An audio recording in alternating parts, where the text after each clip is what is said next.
नाथ नारायण वासुदेव प्रद्युम्न दामोदर विश्वनाथ गोविंद विष्णु भगवन् नमस्ते। श्री कृष्ण गोविंद हरे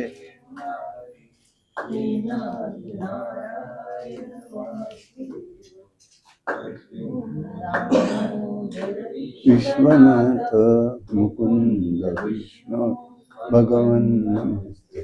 श्री कृष्ण गोविंद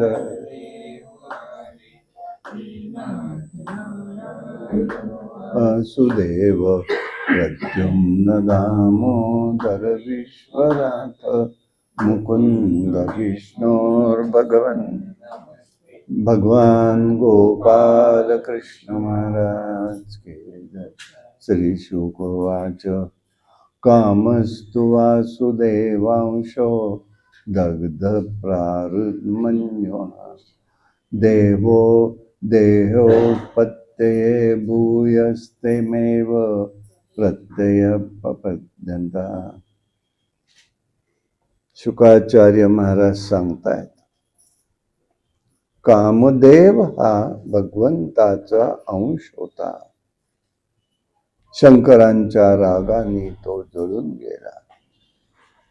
पुन्हा देह प्राप्तीसाठी कृष्ण रुक्मिणीच्या उदरी तो जन्माला आला.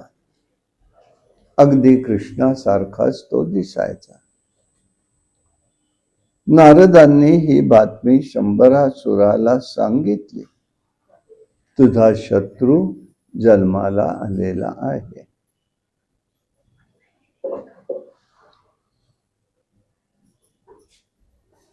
दैत्य मोठा मायावी आहे. 10 दिवस त्याला पूर्ण होण्यापूर्वी शंभरासूर नावात दैत्यांनी त्याला मायावी शक्तीने उचलून नेलं आणि समुद्रामध्ये टाकलं. बालकाला मोठ्या माशाने गिळलं. पुढे तोच मासा कोळ्याच्या जाळ्यात सापडला. हा मोठा मासा म्हणून तो शंभरासुराकडे कोळ्यांनी आणून दिला. राजाला भेट म्हणून दिला. तो मासा त्यांनी स्वयंपाकघरात पाठवला. मायावती नावाची तिथे स्वयंपाकाचं काम बघणारी होती.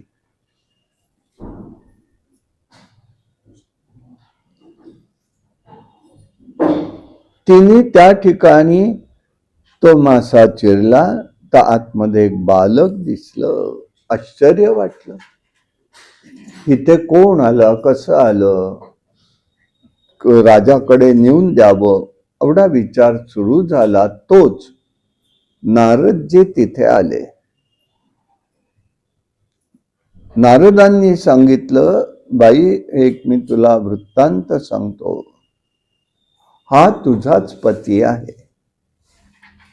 कामदेव आहे. तू रतीयस, पतीच्या देहाची वाट पाहत होतीस. आता त्याला बालक रूपामध्ये वाढवलं पाहिजे तूच त्याला.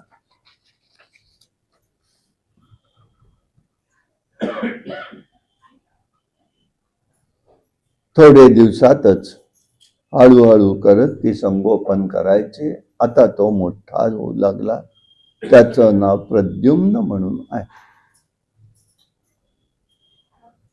तो तरुण झाला तेव्हा लगेच तिच्या ठिकाणी स्त्री भावना प्रगट झाली. तो अत्यंत सुंदर होता. माते, मी मुलगा आहे तुझा, माझ्याबरोबर ही बुद्धी राहणं बरं नाहीये. कामातूर पुत्राबद्दल होऊ नये.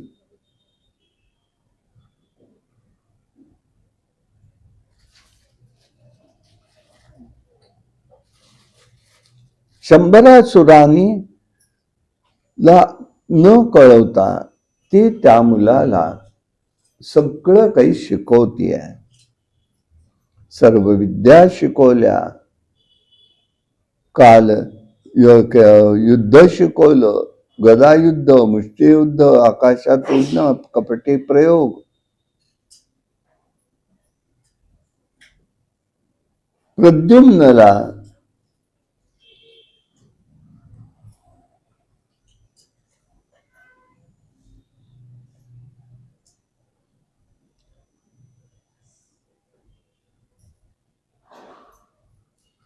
ती सांगतेय. आता लवकरच आपण त्याच्याबरोबर प्रगट होऊ, त्याला सांगून त्याच्याबरोबर युद्ध होऊ देत आणि मग तू त्याला त्या युद्धामध्ये मारायचं आहेस हे सांगितलं. झालं.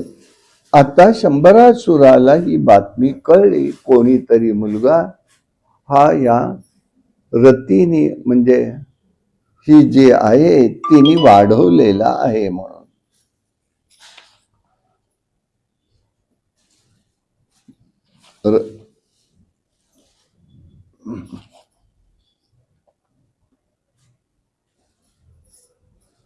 मायावतीने. आणि दोघांचंही युद्ध झालेलं आहे.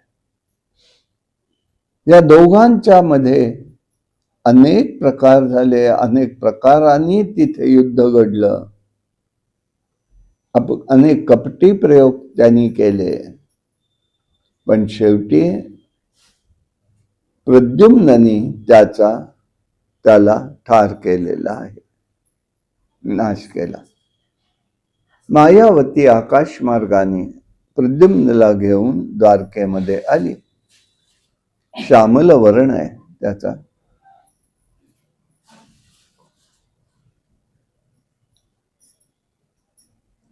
पितांबर नेसलेलं आहे, लांब बाहू आहेत, तांबूळ डोळे आहेत, सुंदर हास्य आहे. आता हा कृष्णासारखाच दिसत होता. तो परत आला, सर्वजण आलेत, नारद आलेत, कृष्ण आलेत, सर्वांना हे माहीत होतं. परंतु शंभरासुराचा वध व्हायचा होता म्हणून कृष्ण त्या वेळेला गप्प होते. गेलेला मुलगा परत आला म्हणून त्याच्या ठिकाणी रुक्मिणीला आनंद वाटला. नुसतंच नाही झालं तर सून सुद्धा बरोबर आलेली आहे याचा तिला आनंद वाटला.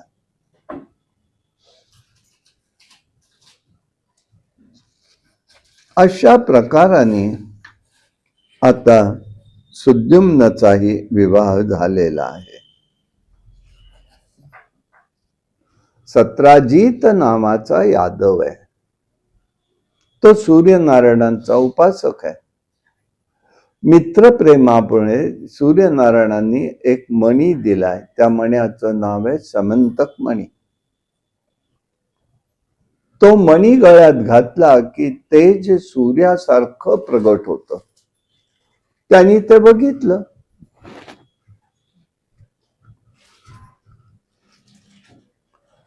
एक दिवस काय झालं, संध्याकाळी सुधर्मा सभेमध्ये आला तो गळ्यामध्ये मणी घालून.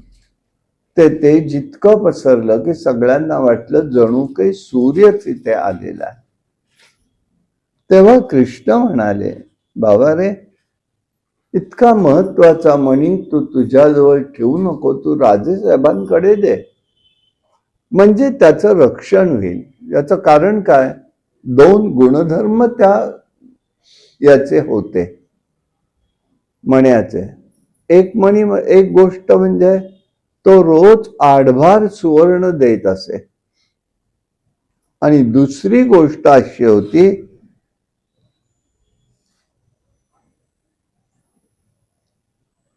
तिथे रोग, जो मणी जिथे असेल त्याच्या परिसरामध्ये कुठेही रोग राई हे काहीही असणार नाही.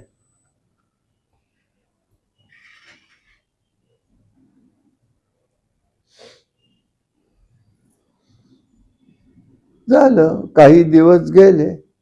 कृष्णाने सांगितलं त्याला की बाबा ठेव राजेसाहेबांकडे, सगळ्यालाच उपयोग होईल, त्यात तुलाही उपयोग होईल, रक्षणाची व्यवस्था होईल म्हणाले राजाकडे.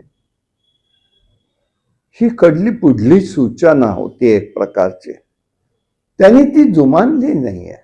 त्याला मान्य नाही झालं, तो निघून गेला. काही दिवसांनी त्याचा प्रसेन नावाचा भाऊ आहे. हा जो प्रसेन आहे तो त्याच्या एकदा हाच मणी गळ्यात घालून वनात शिकारीला गेला.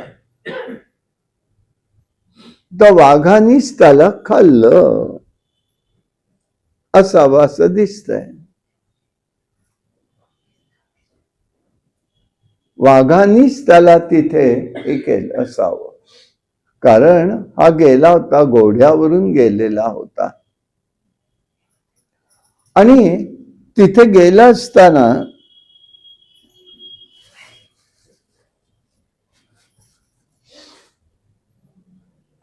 गोकुळ गेला तो तिथे, आणि ही घटना घडली असावी असं कळत आहे.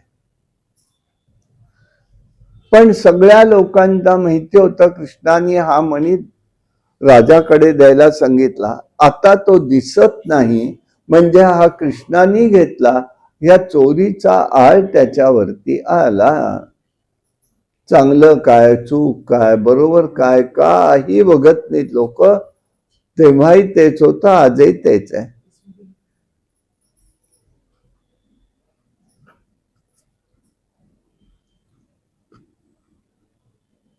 खोट्या गोष्टी लवकर पसरतात. अपकीर्ती कृष्णाची झाली. इथे काही चौकशी नेमणं नाहीये. सर्व मंडळींना प्रसेन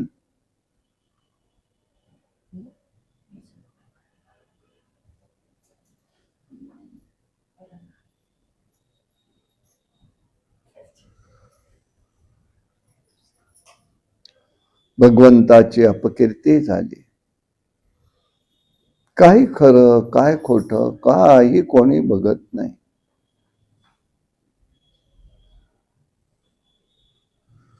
आणि इकडे प्रसन्ने नाही, तो मणी नाही, काय करणार, कुठे शोधायचं कुठे.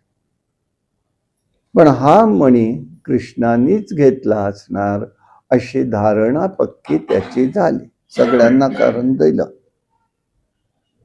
कृष्ण मग विचार केला, आता हा कलंक तर दूर झाला पाहिजे, म्हणून तो काही मंडळींसह वनामध्ये गेला आणि वनामध्ये तो त्या प्रसन्नेला शोधायचं म्हणून तो बघायला लागला. तर वाटेमध्येच त्याला तिथे वाघाचं काही गोष्टी दिसल्या, कपडे दिसले, घोड्याचे अवशेष दिसले. तेव्हा त्यांनी ओळखलं की इथे काहीतरी भक्षद केलेलं आहे. त्यांना कोणी केलं असेल, तर पावलं दिसली उमटताना, म्हणून त्याला असं वाटलं की पावलं उमटले ती वाघाची आहेत. पण त्याच्यावर थांबलं नाही. भगवंत म्हणाले, बघू कुठपर्यंत पावलं जातात. त्या गुफेत तो जिथे मारलं तिथपासून काही ठराविक पावलं दिसत होती. त्याच्या मागे मागे गेले, ते एका गुफेपाशी जाऊन ते थांबले पावलं. कृष्ण म्हणाले, सगळ्यांवर संकट एकदम यायला नको, मी एकटा आधी जातो, काय ते बघून येतो, मग तुम्ही या खाली. वेळ आली तर मदतीला तुम्ही पाहिजे. यांनी काय केलं, लगेचच्या लगेच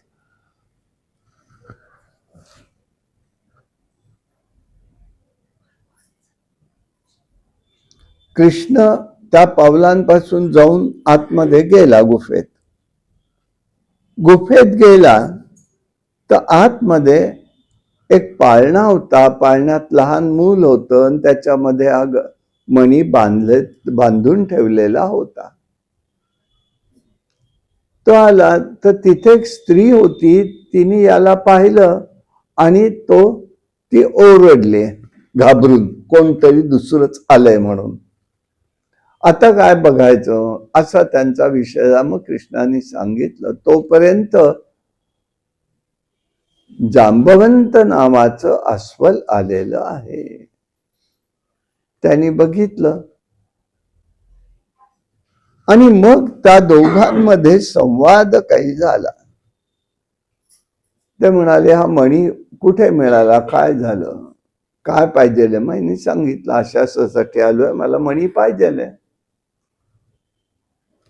पण माझ्याबरोबर द्वंद्वयुद्ध कर म्हणाले. पण दोघांचं युद्ध सुरू झालं. 28 दिवस युद्ध होतं. पण 28व्या दिवसाला भगवंताला त्यांनी मागून आवळलं, मिठी मारली जरा. हे त्याबरोबर त्याला भास झाला आणि लक्षात आलं. त्यांनी त्याला तसंच गरकन फिरवलं आणि विचारलं, तू नक्की कोण आहेस सांग. मग त्यांनी सांगितलं, मी देवकी नंदन आणि असा मी कृष्ण आहे. कृष्ण आहेस तू? हो म्हणाले. अशा प्रकाराने सांगितलं, ओळख पटली. आणि मग आता म्हणतोय, मणी पाहिजे ना तर देतो, फक्त एक अट आहे, माझी जांबवंती नावाची मुलगी तू करून घ्यायचीस. झालं. त्या मण्याच्या पोटी ती मुलगी पण गळ्यात.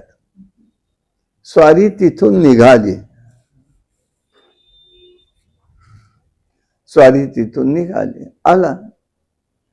पण इकडे काय झाली गडबड, 28 दिवस झालेले, 8-10 दिवस झाले, तेव्हा सगळी मिळाली मंडळी, कोणीच बाहेर येत नाही, आवाज येत नाही. आता काय झालं ते झालं, गुफा बंद केली, निघून गेले. आल्यानंतर भगवंतानी समोर दिसतंय, त्यांनी त्या ठिकाणी संकल्प केला आणि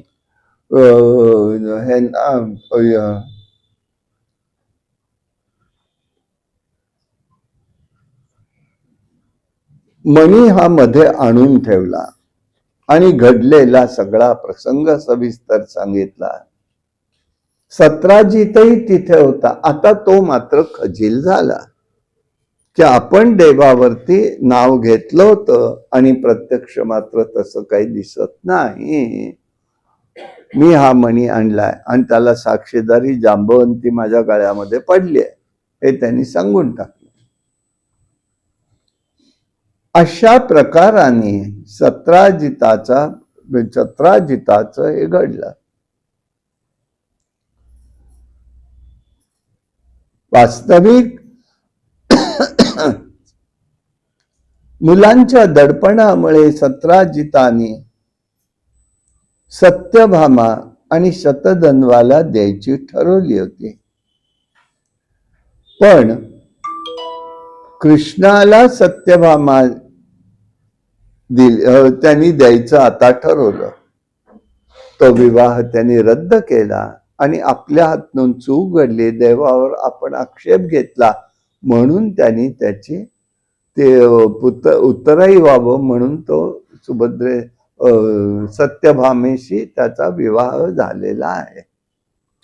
आता सत्राजित म्हणतोय, मणी ठेवून घ्या तुम्ही, आता नको म्हणाले मला. पण कंसात असा अर्थ आहे, ती एकटीच मुलगी आहे, तुझ्या पश्चात तो माझ्याचकडे यायचा आहे, आता नको म्हणाले, गेला. आता शतधन्व्याला ही द्यायची होती मुलगी, दिली नाही, तो संतापलेला आहे. त्यांनी काय केलं, कृष्ण द्वारकेला गेला हे कळाल्याबरोबर तो द्वारकेत आला आणि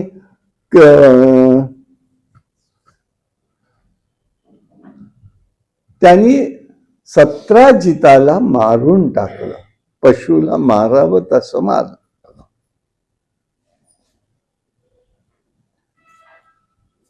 समंतक मण्याच्या लोभाने किती जणांचे मृत्यू झाले बघा.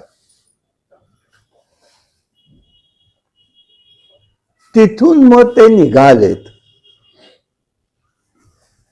मग कृष्णाला निरोप मिळाला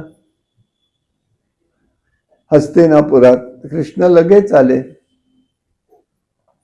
मानवी व्यवहाराप्रमाणे त्यांनी डोळ्यात पाणी वगैरे आणून म्हटलं, आमच्या पाठीमाग ते संकटच संपत नाही, तो काय करावा हे देव विचारतोय.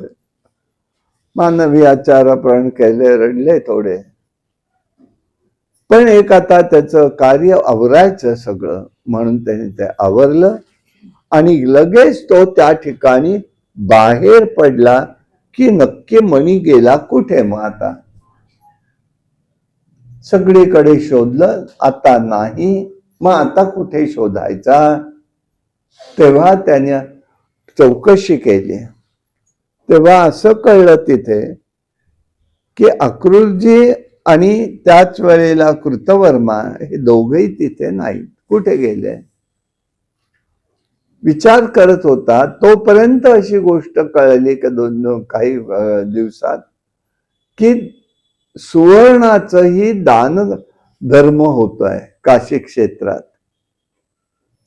तेव्हा तिथे हा नक्की मणी असेल.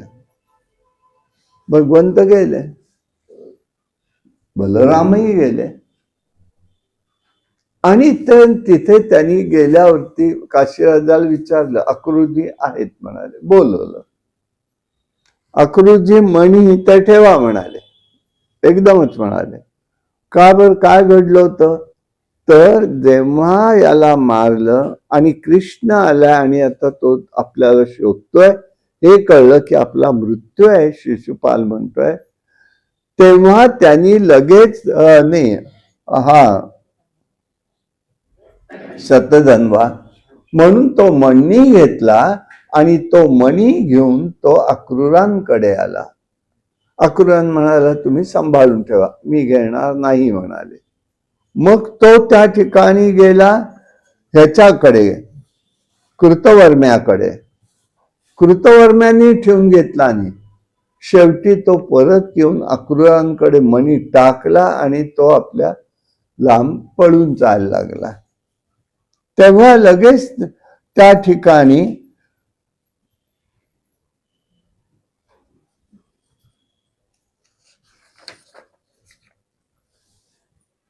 आता त्या ठिकाणी लगेचच्या लगेच त्यांनी बघितल्यावरती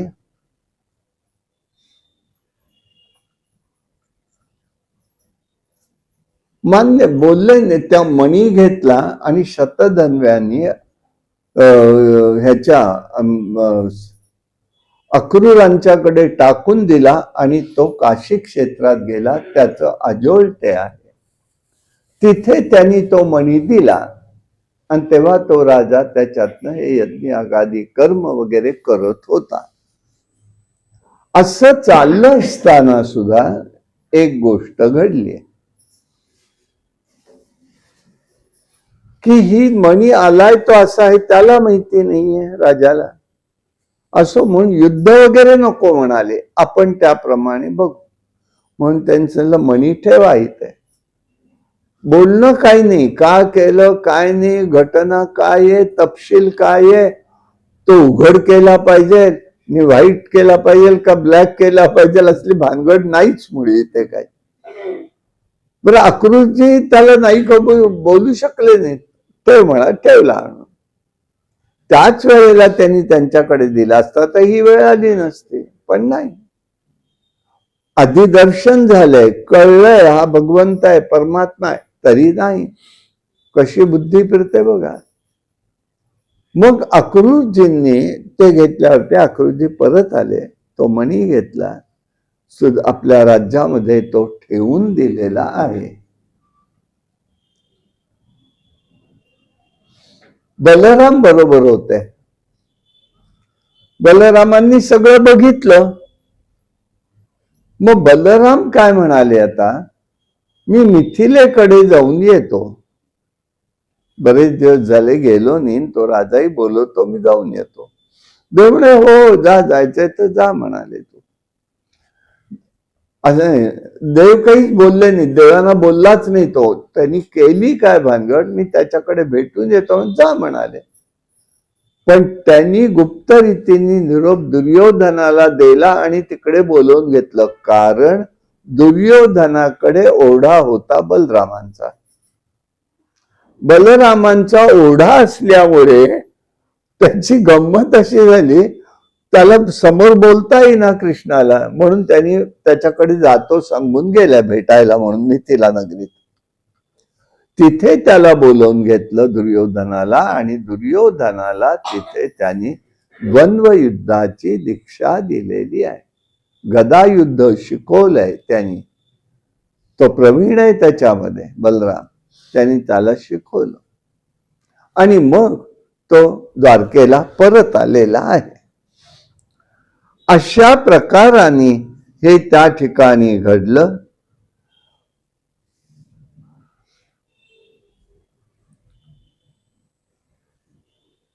समंतक मनी जिथे असेल तिथे अरिष्ट रोगराई येत नाही.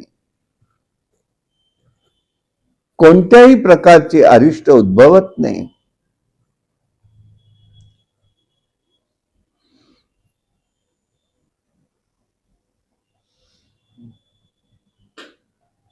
अक्रुजींच्या या मण्यामुळे प्रसेन सत्राजित शतधन्वा या तिघांचही मृत्यू झालेला आहे. लोभ नाही का आहे प्रश्न आहे. का झालं असं, कसं आले हे रूप त्याचं असं आहे. अक्रूरजींनी जो मार्ग आणि सर्वांना वाटत होतं ते म्हणण्यासाठी कृष्णाने काहीही केलेलं नाही. म्हणण्यासाठी केलंच नाही. ज्यावर अपकीर्ती दूर होते, दुष्टकीर्ती आणि पापाचा क्षय होतो,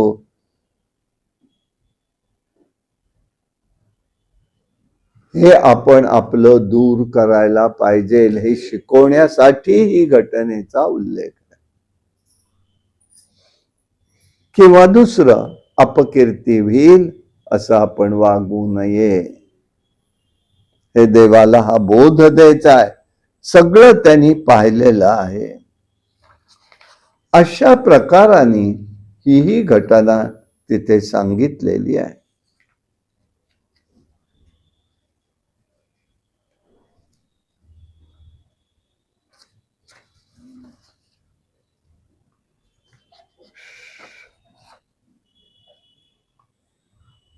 पुढे काही दिवस गेले. कृष्ण इंद्रप्रस्थाला आलेले आहेत. सर्वांच्या भेटी झाल्या, पांडवांची भेट झाली, आलिंगन झालं. भगवंताच्या शरीर स्पर्शामुळे जीवाचे सगळेच्या सगळं पूर्व सुकृत हे नष्ट होतं. प्रारब्ध हे स्पर्शाने झालेले प्रारब्धच नाहीस होतं. कृष्णाने धर्माला भीमाला वंदन केलं, कारण कृष्णापेक्षा ते दोघेही मोठे होते. अर्जुनाला आलिंगन दिलं. नकुल सहदेवांना कृष्णाला वंदन केलं. त्यावेळेला द्रौपदीचा नुकताच विवाह झालेला होता. द्रौपदी आली. तिनेही नमस्कार केला. कुंती पण आली आणि अपार अशा प्रेमामुळे तिचे डोळे भरून आले. तिने प्रार्थना केली आहे भगवंताची, फार मोठीच उद्बोधक आहे. हे कृष्णा, आम्हा भक्तांची तू, आम्हा आप्तांची तू आठवण ठेवतोस. समाचारासाठी बंधू अक्रूराला पाठवलं होतं, तेव्हापासून आम्ही निश्चिंत झालेलो होतो. तू आमचा आसरा आहेस, तू अखिल प्राण्यांचा हितकर्ता आहेस. आत्मा असून तुला अपपर भेद मुळीच नाहीत. तथापि जे लोक तुझं स्मरण करतात त्यांच्या हृदयात राहून तू निरंतर त्यांचे क्लेश नाहीसे करतो. जगात कोणी कसाही असो, परंतु भगवंता आमच्यावरती प्रेम ठेव हा विचार त्या धर्मराजांनी व्यक्त केलेला आहे. आता इथे धर्मराज हे आनंद झालेला होता. योग्यांना दुर्लभ असलेलं दर्शन आज आम्हाला सहज रीतीने प्राप्त होतंय, याचा आनंद होता. तिथे भगवंताचं 4 महिने वास्तव्य होतं. देवानी राजा परीक्षिताने विचारलं, अहो या कृष्णाचे विवाह तरी किती झाले मग? तेव्हा त्यांनी सांगितलं, पहिला विवाह रुक्मिणी, दुसरी पत्नी जांबवंती, तिसरी पत्नी सत्यभामा.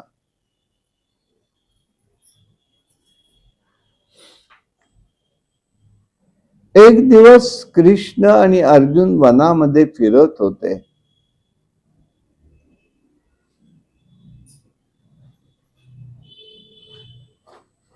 त्यांनी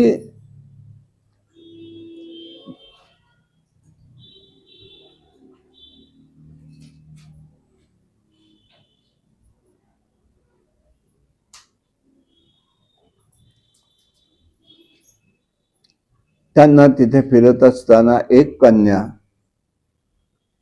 तळ्याच्या हिते तपस्या करताना दिसली. ही सूर्यदेवाची कन्या कालिंदी होती. योग्य पतीसाठी तिचं तप चाललेलं होतं. यमुनेच्या पाण्यात तिने घर केलेलं होतं आणि तिथे कृष्णाची वाट पाहत होती. मग त्याच्या बरोबर त्याचा विवाह झालेला आहे. याच वास्तव्यामध्ये पांडवांना खंडवन मिळालं. अग्निनारायणाला हवं होतं. कृष्ण अर्जुन फिरत होते. पशुपक्षी सुद्धा तिथून जाऊन देत नव्हते. त्यांना मयासूर तिथे तो सापडला. त्याला सोडायचं ठरवलं, परंतु उपकार म्हणून त्यांनी मयसभा इंद्रप्रस्थात स्थापन करून दिली. ही मयसभा म्हणजे मोठी अद्भुत होती. पाणी दिसेल तिथे जमीन असायची, जमीन दिसेल तिथे पाणी दिसायचं. खिडकी वाटावी तिथे झाडं असावीत, झाड असेल तिथे खिडकी असावीत. असं सगळं विपरीत प्रत्यक्ष आणि ह्याच्यामध्ये फरक होता वास्तवात.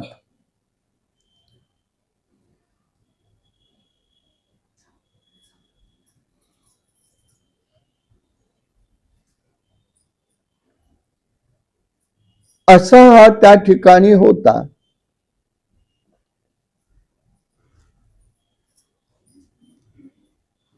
त्यानंतर भगवंताचा विवाह अवंती देशाची राजकन्या मित्रमंदा हिच्या बरोबर झालेला आहे. तिचा विवाह अवंतीच्या राजपुत्रांनी विंद अनुविंदा बरोबर ठरवला होता. परंतु तिनेही कृष्णाला वरल्यामुळे कृष्णाने तिच्या एकट्याचं सर्वांसमोर रुक्मिणीप्रमाणे हरण करून लग्न केलेलं आहे. 6वा विवाह त्याचा कौशल देशाचा राजा म्हणजे अयोध्येचा नाग्नजीतची जिता कन्या होती. धार्मिक आहे. त्यांनी काय केलं, एका हौदामध्ये म्हणजे मोठ्या ठिकाणी 7 मदोन्मत्त बैल सोडले होते आणि त्यांनी सांगितलं, जो कोणी एका वेळेला त्याला व्यसन घालेल त्याला म्हणाले पण आपली बहीण द्यायची. भगवंत म्हणाले, अशी तुमचे चलाखी आहे काय? बघतो.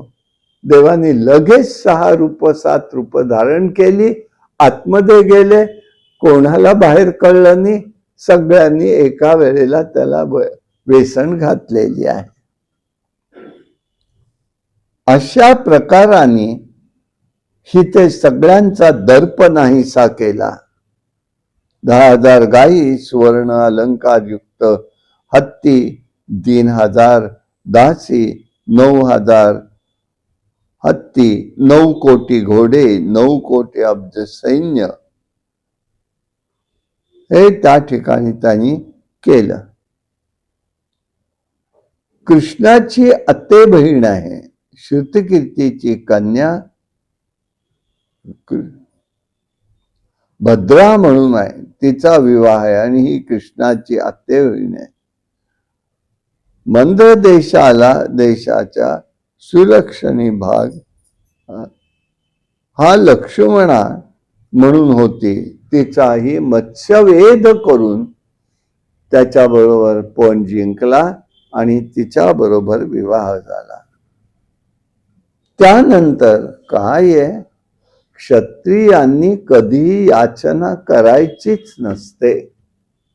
ब्राह्मणांनी नाहीये, क्षत्रियांनी सुद्धा करायची नाहीये, याचना नाही करायची.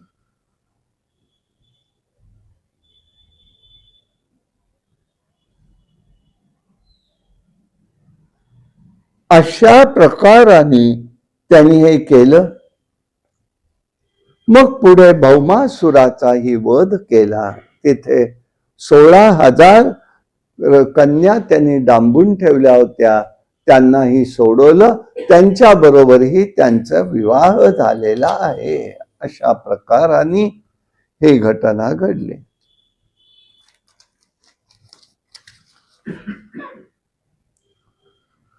आता देवाला निरोप मिळालेला आहे स्वर्गातनं की अदिती मातेची कुंडल आणि इंद्राची छत्री नरकासुरांनी नेली. देव म्हणाले आता ठीक आहे, चला तिकडे वळू. तर जाताना सत्यभामा लढवाई आहे, नुसती नाही आहे ती. ती म्हणाली मी पण येणार. आणि म्हणून ते दोघेही त्या गेले. आणि तिने भौमासुराची नगरी प्रागज्योतिष राजधानी, ती कडेकोट बंदोबस्त होता तिथे. नरकासूर, भौमासूर हाच म्हणजे त्याचा हे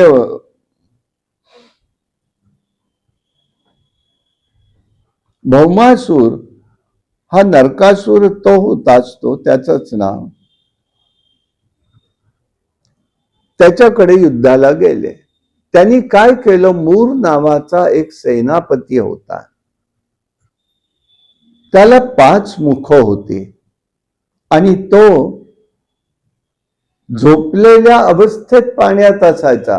कोणी शत्रू आत येणार म्हटला की त्याला मारून टाकायचा. हे योजना सगळी माहिती होती. तिथे त्याला भुईकोट किल्ला म्हणतात, तसं जळकोट आहे, भुईकोट आहे.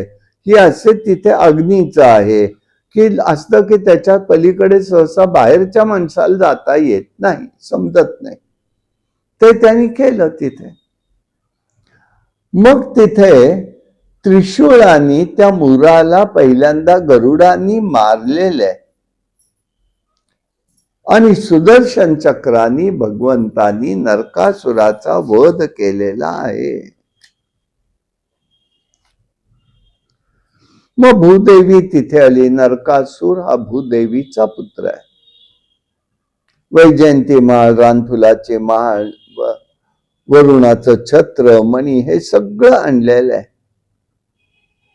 आणि काही काही अर्पण केलेलं आहे.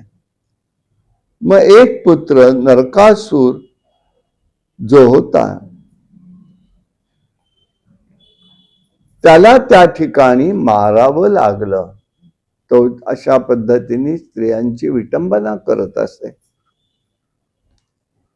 16,000 स्त्रिया त्यांनी बंदीखान्यात ठेवल्या होत्या. त्याच्याकडे 64 हत्ती ऐरावतासारखे होते. इतकं प्राबल्य आहे. मग त्यांनी दिलं परत, मातेनी दिलं, त्याच्या मुलांनी दिलं. त्या मुलाला त्यांनी सांगितलं या सगळ्यांना सोडव आणि त्यांना सगळं व्यवस्थित सन्मानाने कर. त्याप्रमाणे करायचं ठरलं. आणि अदिती मातेची कुंडल, वरुणाची छत्री हे दोन्ही घेऊन ते स्वर्ग लोकात दोघही गेले आणि तिथे जाऊन त्यांना दिलेले आहे. येताना पारिजात वृक्ष दिसला. तो पारिजात वृक्ष मला मिळावा ही इच्छा सत्यभामेची झाली. बरं, आता इंद्राला काही अडचण होती का? नाही, पण विरोध. स्वर्गाची वस्तू भूतलावर द्यायची नाही. आता याला काय करायचं, कोणाच्या मनात काय विरोध असेल काही सांगता येत नाही. मग त्यांनी त्या ठिकाणी या पद्धतीने केलं की तो जेव्हा असं करतोय तेव्हा ते दिलं. दोघांच्या मध्ये युद्ध व्हायचा प्रसंग इंद्राने निर्माण केला. शेवटी ब्रह्मदेव मध्ये पडले. इंद्राला जरा आत्ताच्या शब्दात झापलं आणि ते सगळं तो पारिजात वृक्ष नेऊन द्यायला सांगितला. तो त्यांनी घेतला आणि आपल्या आपल्या बाजूला लावला. पण गंमत अशी झाली, म्हणजे माझ्या दारात किती किंमतवान वृक्ष आहे बघ, हे दाखवण्याचं काम होतं. रुक्मिणी पण व्हायला काय लागलं, फुलं आली ती पडायची रुक्मिणीच्या महालाकडे आणि झाड राहायचं तिकडे. हे असंही घडू शकतं. अशा प्रकाराने होऊन ते तिथून परत आलेले आहेत. आता ह्या 16,000 महिलांचं काय करायचं, त्या कुठे जाणार? समाज त्यांना त्यावेळेला स्वीकारायला तयार नव्हता. लोक सुद्धा, नात्यातली लोक सुद्धा त्या मुलींना परत घ्यायला तयार नव्हत्या. तेव्हा आम्ही काय करायचं? तेव्हा त्यांनी कृपा केली आणि त्यांच्या बरोबर सगळ्यांबरोबर विवाह केले. विवाह केले म्हणजे काय झाले, तेवढे 16,100 रूप घेतली आहेत. प्रत्येकीला वाटतंय कृष्ण फक्त माझ्या बरोबर आहे, याच त्याला माहिती नाही, त्याच त्याला माहिती नाही, कोणाचं कोणाला माहिती नाही. पण त्या ठिकाणी भगवंतानी तो संसार केला. सगळ्यांना समानता, कुठेही काही केलं नाही, तक्रार होऊन दिली नाही. मग त्यांना असं वाटायला लागलं, भगवंता तुझी कृपा आमच्यावर अखंड राहावं. अशा प्रकाराने हे सगळं स्वरूप तिथे दिसून आलं. अशाने भगवंतानी हे एवढे विवाह त्याचे सगळे झाले.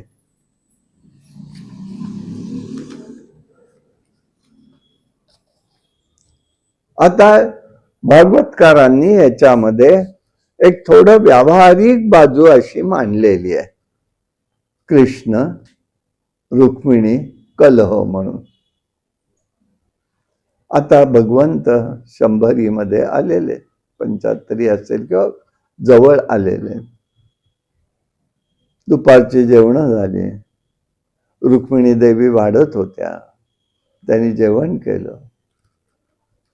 झोपायला म्हणून ते पलंगा झोपाळ्यावर आले ते, आणि वर्णन फार सुंदर करतायत ते व्यासमहर्षी. म्हणाले, सोन्याचा दांडा असलेली चौरी ते घेऊन ही त्याला वारा घालते. बट मोगऱ्याची माळ डोक्यात माळलेली आहे, सुगंधी वास येतोय. भगवंत एकटक रुक्मिणीकडे बघतायत. अहो असं काय बघताय? अगं बरेच दिवस झाले मला असं वाटत होतं तुझ्याशी बोलावं बोलावं बोलावं, पण आम्हाला की नाही बोलायला वेळच मिळाला नाही. गोकुळातनं आल्यापासून या ठिकाणी नुसतं युद्ध युद्ध युद्ध हेच चाललंय सगळ्याचं, मिटवा मिटवी. काय करावं, बर काय बोलायचंय म्हणाले. नाही बोलू की नाही असं वाटतंय, पण बोलायचं आहे असं काही नाहीये विशेष म्हणाले. मग एवढं वाटण्यासारखं काय आहे म्हणाले, तुला काय वाटतंय? तेव्हा त्यांनी सांगितलंय, ते सांगितलं ते अतिशय मार्मिक आहे. सगळ्या स्त्रियांनी किंवा पुरुषांनी याच्यातनं बोध घेतला पाहिजे. आलेल्या प्रसंगाला तोंड कसं देता येतं, देता येईल हेही शिकायला पाहिजे.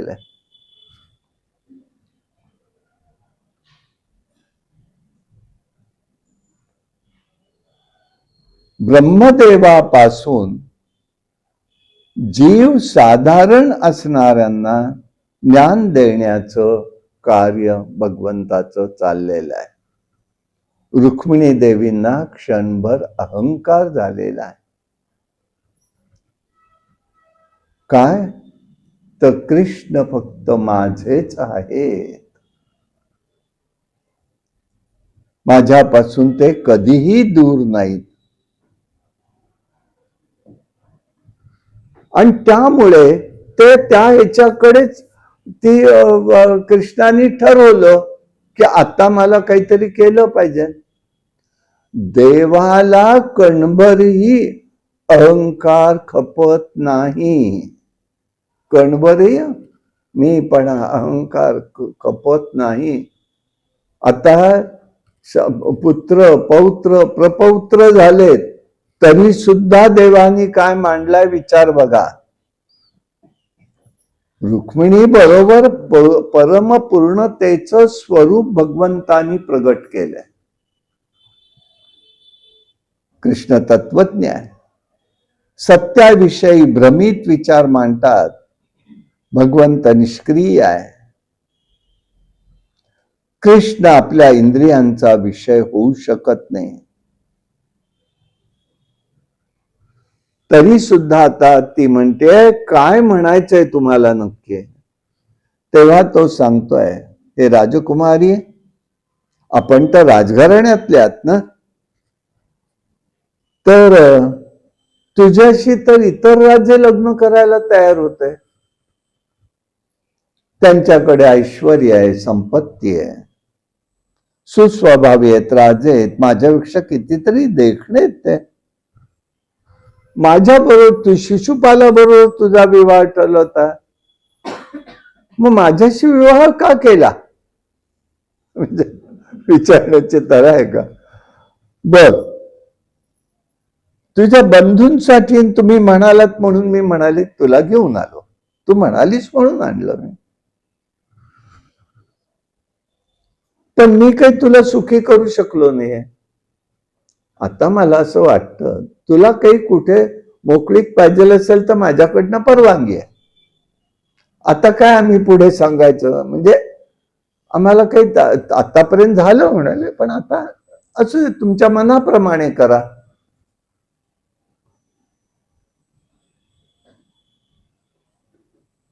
दुसरा प्रश्न केला देवाने, मी तुझ्या पुढे अगदीच नगण्य ग, तू काय, तू सगळी सुरेख आहेस, विचारी आहेस, माझ्यासारख्याचा स्वीकार करून इतके दिवस सांभाळस, तेव्हा आता तुला मी काय सांगायचं, तेव्हा तू दुसरीकडे पाहायला हरकत नाहीस.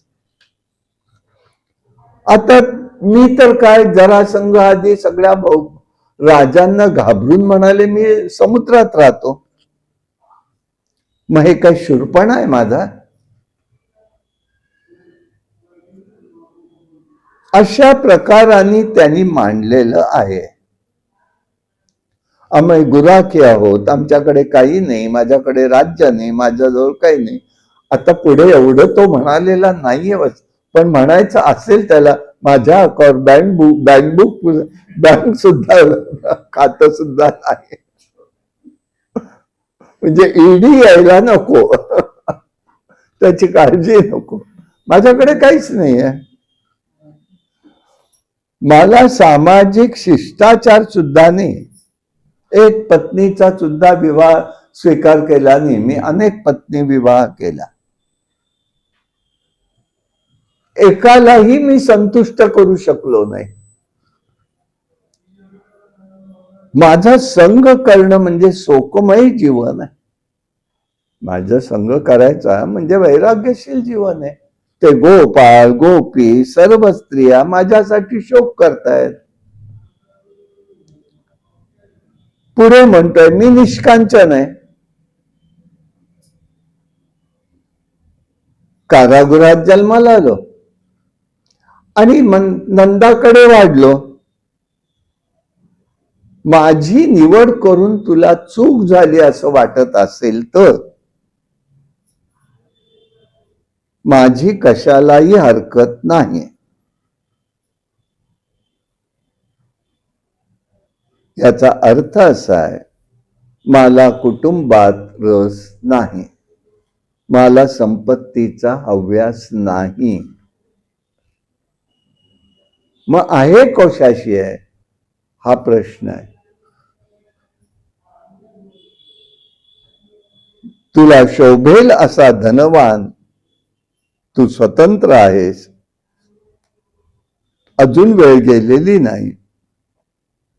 तुला शोभेल असा धनवान, कुलसंपन्न, साधे धनसंपन्न, विद्वान, योग्य वर निवडून तू घाईनी त्यावेळेला काही विचार केलेला असशील तर आता सांगतो,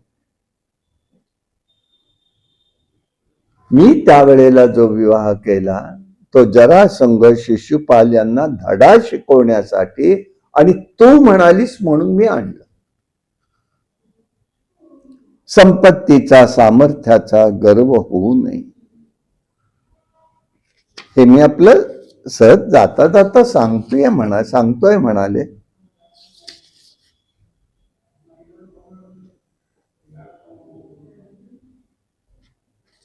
अशा प्रकाराने हे सगळं सांगितलं. आता भगवंतानी हे म्हटल्या बरोबर तिला भोवळ आली आणि ती पडली. देव लगेच उठले, अरे हे काय, दासी आल्या, देव आला, भगवंत आले, असं काय करायचं? अगं चेष्टा केली मी तुझी. संसारामध्ये थोडी चेष्टा मस्करी करायला काय हरकत आहे? ही जीवघेणी चेष्टा त्याची, ही जीवघेणी काही चेष्टा म्हणायची का काय म्हणायचं याला? मग त्याने तिला हायसं वाटलं, पाणी प्यायला दिलं, पाणी पाजलं तिला. मग म्हणाली, आता माझंही उत्तर ऐका प्रत्येक प्रश्नाचं, असं तिने त्याला सांगितलं. सांग म्हणाले. काय? हे भगवंता, आपलं म्हणणं अगदी बरोबर आहे, मी तुमच्या अनुरूप नाही, कारण आपण गुणाधीन आहात, गुणनिधान आहात, अखिल गुणनिधानात. निधान म्हणजे खाण, इतकं सगळं परिपूर्णात गुणाने. आता थोर स्वामी आहात, कारण आपण 3 गुणांच्या पलीकडे, आणि मी तुमची बरोबरी कशी करू शकणार? म्हणून तुम्ही म्हणता ते बरोबर आहे, तुम्ही बरोबरचे नाही.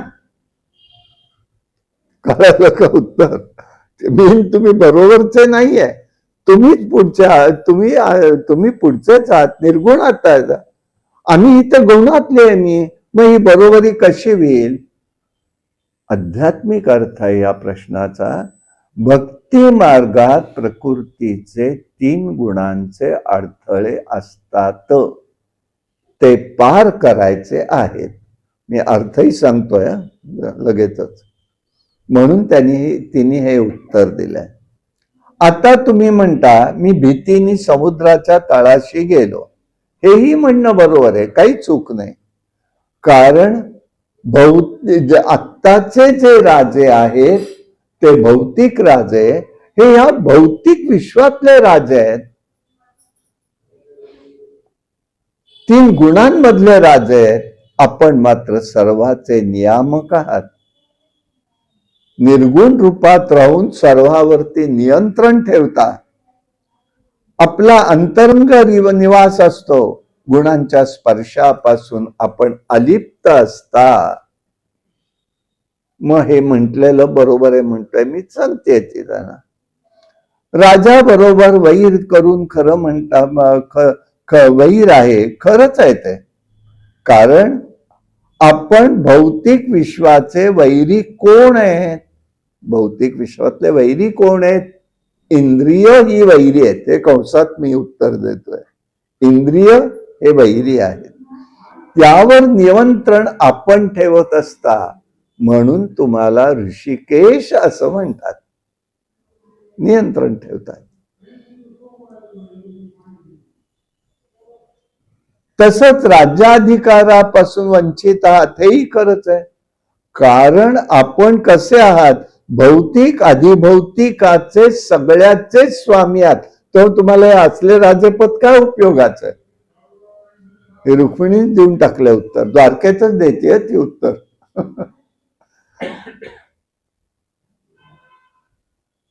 नाही तर भरत राजा असं नसतं. भरत राजा, अंगराजा, नारदजी सर्वजण तुमच्याकडे आले, त्यांना तुम्ही स्वीकारलत ना, सगळ्यांना स्वीकारलत की नाही? मग हे कसं आहे? पुढे म्हणते, आपण चौथा प्रश्नाचं उत्तर दिले, आपण अकांचन आहात म्हणतात. अकांचन म्हणजे गरिबी नाही बर का, हे आता गरिबीची नाटकं चालली आहेत ना, म्हणून मी त्याला उत्तर देतोय. गरिबी नाही आहे, हेही अगदी बरोबर आहे. कारण आपल्या अस्तित्वाशिवाय एकही गोष्ट या विश्वात घडत नाही. आपण आपलं वैभव असं आहे, आपल्या जवळ काही नसलं तरी आपण षडगुण संपन्न, ऐश्वर्य संपन्न असता, काहीही नसलं तरी असता. तसंच या ठिकाणी विश्वात दुसरं कोणीही नाही. बरं, धनवान कोणी तुम्ही तुमच्याकडे येत नाही म्हणता, तेही अगदी बरोबर आहे. आपण जो अकंचन आहे त्याचा तुम्ही स्वीकार करता, कारण तो सर्वस्वाचा त्याग करून येतो, त्याचा तुम्ही स्वीकार करता. म्हणून नारदजी तुम्हाला प्रिय आहेत, भक्त तुम्हाला प्रिय आहेत. मग पुढे त्यांनी विचारलं तिथे, हे नाथा, समाज, प्रतिष्ठा, सौंदर्य, श्रीमंती, बल, प्रभाव, त्याग हा समसमान विवाह जाणता ते योग्यच आहे. कारण आपण या अखिल ऐश्वर्याचे परम उगमस्थान असल्यामुळे तुमच्या कृपेनेच ते शक्य आहे. आपण कसे आहात? ओम जन्माद्यस्य यतो द्वयादिकरतस्य ते विघ्नस्वराट. आपण असे आहात, आपण जन्माद्यस्य आहात, तुम्हाला जन्म नाही, मृत्यू नाही, तुम्ही आहात तसे आहात. तेव्हा आपण सर्व सुख सागर आहात. सातव्या ठिकाणी प्रश्नाला उत्तर दिलं, आपण समुद्राचा आश्रय घेतला म्हणता, हेही समर्पक बोलणं आहे, पण माझा अनुभव वेगळा आहे. आपण सर्वांसमक्ष माझं हरण केलेलं आहे. ज्याप्रमाणे सिंह केवळ आपल्या अस्तित्वाने अन्य वन्य पशूंना पळवून लावतो, तसं आपण सर्वांना हरवलेलं आहे. काय पाहण्याचा दृष्टिकोन आहे बघा. मग पुढे सांगितलंय,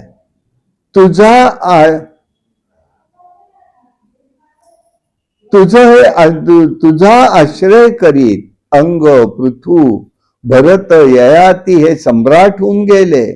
हा मार्ग तर दुःखाचा असता तर हा कोणी स्वीकारला असता का? हाही प्रश्न करते. हा, आता तुम्ही मला सांगता मला सोडून जा. तेव्हा तिचं त्यांनी उत्तर दिलंय, हे आता यापुढे कदापि शक्य नाही. कारण समस्त गुणांची खाण आहात. नारद तर तुमच्या गुणाचं यशोगान सर्वत्र करता. मी या भौतिक विश्वातील पुरुषाबरोबर विवाह करण्याला काय रुक्मिणी मूर्ख वाटली का? रुक्मिणी मूर्ख वाटली का तुम्हाला? मी विचारपूर्वक आपल्या चरणांचा आश्रय घेतला आहे. आता मला काम्य कर्माच्या फळापासून तुमचे चरण लाभले तर पुन्हा मला तिकडे लोटू नका, सांगून टाकलंय ते. सर्व राजे, सर्व लोक गाण्याला बैल जसा फिरतो तसं गाण्याचा बैल फिरतो तसं चाललेलं आहे. तेव्हा मला अखंड चरणारविंद शाश्वत आनंदाचा रसाचा अनुभव अखंडपणे मला मिळू दे. तुमचे महत्वाचं असं आहे, आपण आत्मसंतुष्ट असता. मीच खरं म्हणजे तुमच्या पुढे रूपानी, गुणानी, कशानेही मी त्या ठिकाणी बरोबरीची करू शकत नाही.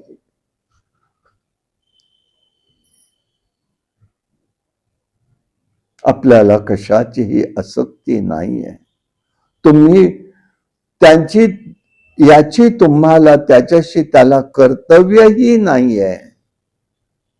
तेव्हा परत असं काही आपण बोलू नये अशी माझी प्रार्थना. आपले चरण कमलाची असलेली जी धूळ आहे ती माझ्या मस्तकावर अखंडपणे राहो अशा पद्धतीची प्रार्थना तिने केलेली आहे.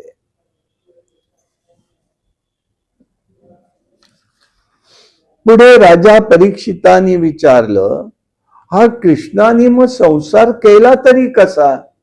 इतके विवाह झाले, इतक्या गोष्टी, संसार केला कसा? पती शब्दाचा अर्थ असा आहे, रक्षण करता, तो पती.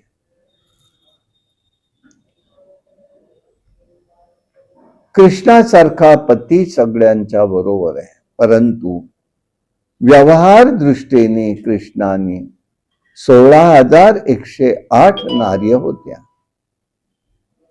अष्टनायिका, अष्टसिद्धी आहेत, प्रिया आहेत, स्वधर्मचारणी आहेत, सहसंगती आहेत.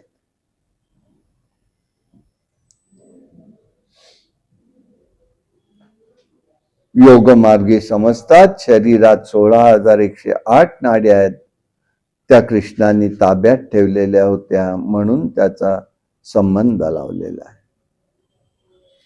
विवाह केलेला आहे. सर्वांशी समानतेने वागला. सगळ्या स्त्रियांना 10 मुलगे आणि 1 मुलगी ही त्याची समानता आहे. कोणाला नाही म्हणायचं कारण नाही काय. श्रीकृष्णाचे कमलासारखे सुंदर रूप आहे, पाणीदार डोळे, श्यामल वर्ण, प्रेमळ हसणं, वात्सल्यपूर्ण हृदय, गोड बोलणं, यामुळे सर्वजण रळून जातात. त्यांना कोणालाही माहित नाही की कृष्ण इथे आहे, तसा दुसरीकडे सुद्धा आहे. विलासी भाव आहे कृष्णाचं. आता मुलगे झाले, मुली झाली, नातवंड पतवंड मिळून कोट्यावधी संख्या झालेली आहे. सगळ्यांचे संसार सुखाने चाललेले आहे. पित्याप्रमाणे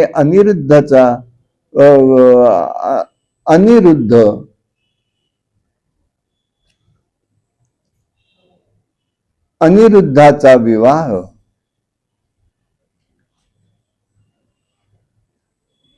त्याची नात म्हणजे रुक्मी जो आहे, रुक्मीचा नात रुक्मवती म्हणून आहे. पूर्वीच आता नातं, दूषित नातं नष्ट व्हावं म्हणून त्यांनी त्यावेळेला स्वयंवरात प्रद्युम्नाने जिंकलं, तरी त्याच्याबरोबर त्यांनी रुक्मिणीची मुलगी जी होती तिच्या बरोबर त्याचा विवाह झालेला आहे. रुक्मिणीचा तो भाऊ आहे. रुक्मिणीची मुलगी चारुमती हिचा विवाह कृतवर्म्याचा पुत्र बली याच्या बरोबर झाला. रुक्मिणी आपल्या मुलीचा मुलगा आणि कृष्णाचा नातू अनिरुद्ध याला रोचना नावाची नात देऊन विवाह केला. रुक्मिणी बहिणीचं हित पाहिलं, परंतु वैर संपलं नव्हतं. तेव्हाही खेळद्यूत खेळले. बलरामांना फसवलं त्यांनी, वेडवाकडं बोलल्याबरोबर. आता मात्र बलरामांनी रुक्मिणीला वध केलेला आहे. अशा प्रकाराने लबाडीने का विना त्यांनी केलं आणि शेवटी त्यांचा त्या ठिकाणी अशा पद्धतीने हे झालं. रुक्मी हा भोजकट नगर मध्ये तो राहत होता, असा स्वतंत्र राहत होता तो तिथे. अशा प्रकाराने त्याचाही विवाह झालेला आहे. आता बाणासूर नावाचा बलिराजाचा पुत्र आहे. बलीला 100 मुलं होती. त्याच्यातील प्रथम पुत्र बाणासूर आहे. तो शिवभक्त आहे. शोणितपूर नावाच्या नगरीमध्ये राहून राज्य करीत होता. अतिशय सुंदर नगरी आहे. सर्वांना मान देत असे. उदार स्वभावाचा, बुद्धिमान असा होता. शंकरांची त्याच्यावर कृपा होती. इतकं दोघांचं अतूट नातं की त्याला 1000 हात होते. तो त्या हाताने शंकरांच्या तांडव नृत्याच्या वेळेला वाद्य वाजवत असे.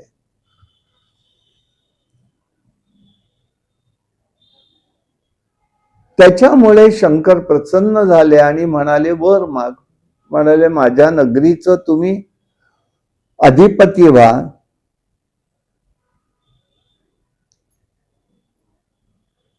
आणि त्यांनी लगेच सांगितलं, माझे हात मला जड झाले, ते तुम्ही कापून टाका. शंकर म्हणाले, हे बघ, म्हणाले, तुझे बाहू जड आहेत, पण मी करू शकणार नाही, ते करणार नाही मी. एका युद्धात तुला प्रतिस्पर्धी असा येईल की तुझ्या रथाचा ध्वज पडेल, तोच तुझे हाताचा भार झालाय तो कमी करेल. तुझा दर्पही नष्ट होईल. अशा प्रकाराने शंकरांनी सांगून ठेवलं. त्याला उषा नावाची बाणासुराला एक कन्या आहे, अविवाहित आहे. कृष्णाचा मुलगा प्रद्युम्न, त्याचा मुलगा अनिरुद्ध आहे. तोही सुरेख आहे. तिची मैत्रीण आहे उषेची, ती चित्रलेखा आहे. चित्रलेखेचं इतकं सामर्थ्य आहे की समोरच्याला जर स्वप्न पडलं तर समोरच्याला स्वप्न पडलेलं काय आहे, कोण आहे, तसंच्या तसं ती चित्र काढत असे. पडणारं समोर स्वप्न, त्याला दिसणाऱ्या गोष्टी हिला दिसत होत्या आणि त्याचं चित्र काढून दाखवायचे. आपली मैत्रीण उदास दिसते, का उदास आहे म्हणून चौकशी केली. ती पहिल्यांदा सांगेना, शेवटी सांगितलं, असा एक मला दिव्य माणूस दिसला, त्याच्यावर रतिसुख झालं आणि आता मला त्याच्याच कडनं रतिसुख मिळावं अशी इच्छा आहे. तिने काढली चित्र, सगळी नाही नाही नाही नाही नाही म्हणून सांगितलं. शेवटी तिने अनिरुद्धचं चित्र काढलं. हाच तो माणूस म्हणाले. दोघी योगिनी होत्या. ताबडतोब त्या योग मार्गाने तिथे गेल्या. जिथे अनिरुद्ध झोपला होता, ती पळवापळी आज एकाचीच कळते, दुसऱ्यांची कळत नाही. त्यांनी पलंगासह त्याला आपल्या अंतःपुरात आणलेलं आहे. आणलं, आज त्याला ठेवून घेतलं. तोही राहिला. 4 महिने राहिला. द्वारपाल आहे, त्याला एकदा शंका आली, आतमध्ये कोणीतरी पुरुष आहे. हे म्हटल्याबरोबर त्यांनी चौकशी बघावं, नक्की खात्री करावी म्हणून स्वतः बाणासूर गेला. त्याला वाईट काय वाटत होतं, आपली मुलगी व्यभिचारी कशी निघाली, पुरुष कोण आहे म्हणून तो गेला. तर ती चित्रलेखा, ही उषा, तो अनिरुद्ध आणि कोणी असं खेळत होते ह्याच सारीपाट. लगेच तो चिडला. त्यांनी आपली मुलगी अशी झालेली असं वाटून त्यांनी त्याला आधी बांधून टाकलं. कोण काय काही नाही, चौकशी नाही. त्यांचे मन खेचून घेणार आहे. सिद्ध, गंधर्व, चाणर, दैत्य यांच्याही पलीकडे असणारा हा मुलगा आहे.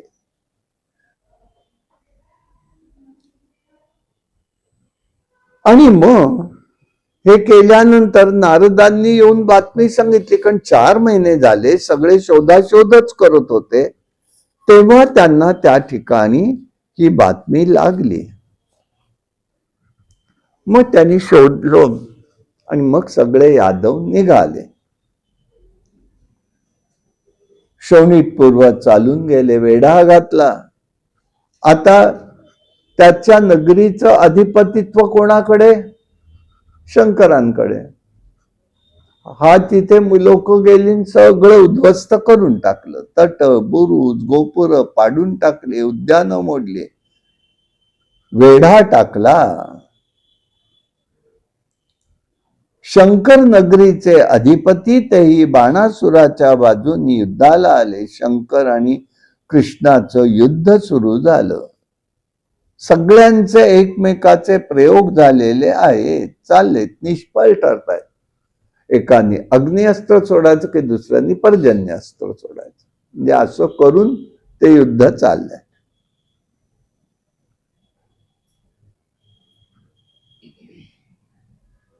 पाशुपत अस्त्र की नारायण अस्त्र असं सगळं झालं. आणि शेवटी एक अस्त्र असं काही टाकलं, त्याचं नाव आहे जांभया अस्त्र. एकाला आली की दुसऱ्यांनी पाहिलं की येते. आता काय करायचं याला? हे अस्त्र म्हटल्यावरती शंकर त्याच्यामध्ये मूर्छित झाले. बाणासुराच्या आईचं नाव अशना होतं. ही देवता कोटरा आहे, ही देवमाता आहे. आणि हिचं जे आहे स्थान ते आत्ताच्या सध्याच्या पाकिस्तानात हिंगोळा म्हणून गाव आहे, तिथे आहे. ती पुढे विवस्त्र आणि केस मोकळे सोडून बाणासुराला सोडावं म्हणून, कृष्णाने रक्षण करावं म्हणून ती पुढे आलेली आहे. पण तेवढ्यामध्ये शंकरांचा एक सेवक होता. त्या सेवकाचं नाव आहे ज्वर. हा ज्वराला 3 डोके आणि 3 पाय आहेत. महाभयंकर दिसतो, 10 दिशा जाळून टाकतो. कृष्णावर चालून आला. कृष्णाने शीतास्त्र सोडलं. ते सोडल्याबरोबर दोघांच्यात युद्धही झालं. परंतु त्या ज्वराने त्यांची स्तुती केली भगवंताची. तो हरलाय तसा. म्हणून असं म्हणतात, ह्याच्यामध्ये मूळ ह्याच्याप्रमाणे जर 5 श्लोक आहेत, ते जर म्हटले तर भौतिक ताप जो येतो आपल्याला तो नष्ट होतो. हे भौतिक तापावरच आहे सगळं. तुझी शक्ती आणि त्याची स्तुती केली आहे. अपरिमित आहे, सर्वांतर्यामी असून निर्गुण ज्ञानतत्व रूपात विश्वाची उत्पत्ती स्थिती लय खूप होतो, चाललेला आहे. वेदांनी आपल्याला जाणलेलं आहे. अत्यंत शांत असं आपलं परब्रह्मस्वरूप आहे. त्रिभुवनात अक्ष उत्पन्न करणारे पुष्कळ स्तुती करतोय आता तो. कृष्णाने ज्वराला मुक्त केलेला.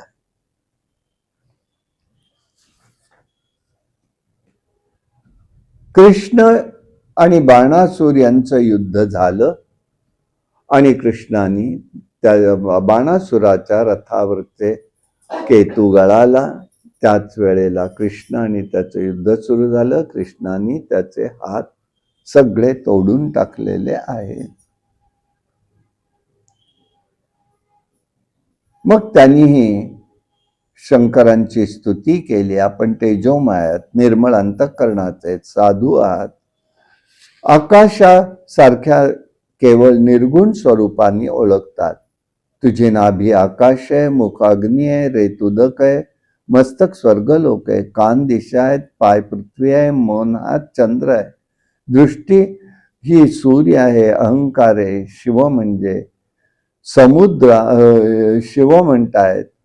जठर म्हणजे समुद्र आहे, बाहू म्हणजे इंद्रिय आहे, अंगावरचे केस म्हणजे औषधी वनस्पती आहे, मस्तकावर केस आहेत ते मेघ आहेत, बुद्धी आहे ब्रह्मदेव आहेत, सृष्टी उत्पत्ती साधन म्हणजे त्यापणे शिष्ण आहे, म्हणजे प्रजापती आणि तुझं हृदय म्हणजे धर्म आहे. अशा प्रकाराने पुष्कळ त्याची स्तुती केली. आपण निर्विकार निर्गुण निराकार आहात, आपला उत्कर्ष होतोय. आणि मग मला एकच प्रार्थना आहे, शंकर सांगतायत, तुझ्या चरणांशी एकनिष्ठ व्हावं. बाणासुराचा हा भक्त आहे. शंकर म्हणाले मी त्याला अभय दिलंय, पण भगवंत म्हणाले अरे तुम्ही आत्ता देताय अभय तर ठीक आहे, पण मी सांगतोय मी प्रल्हादजींच्या कुळातल्या कोणालाही मारणार नाही, हे मी वचन दिलेलं आहे.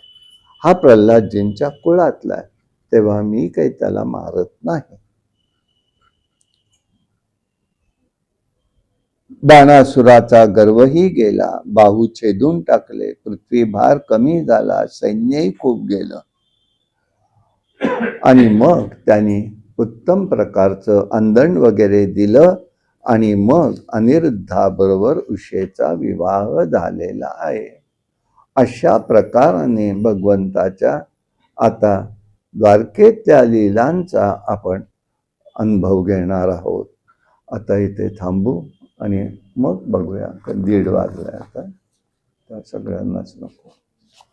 श्री कृष्ण गोविंद हरे मुरारे, हे नाथ नारायण वासुदेव, प्रद्युम्न दामोदर विश्वनाथ, मुकुंद विष्णोर्भगवन्. श्री कृष्ण गोविंद हरे मुरारे, हे नाथ नारायण वासुदेव, प्रद्युम्न दामोदर विश्वनाथ, मुकुंद विष्णु भगवन् नमस्ते. श्री कृष्ण गोविंद हरे मुरारे, हे नाथ नारायण प्रद्युम्न दामोदर विश्वनाथ, मुकुंद विष्णोर्भगवन् नमस्ते. श्री कृष्ण गोविंद हरे मुरारे, हे नाथ नारायण सुदेव, प्रद्युम्न दामोदर विश्वनाथ, मुकुंद विष्णोर्भगवन्. भगवान गोपाल कृष्ण महाराज, भगवान श्रीधर स्वामी महाराज की द्वारकाधीश भगवान की जय. जय जय रघुवीर.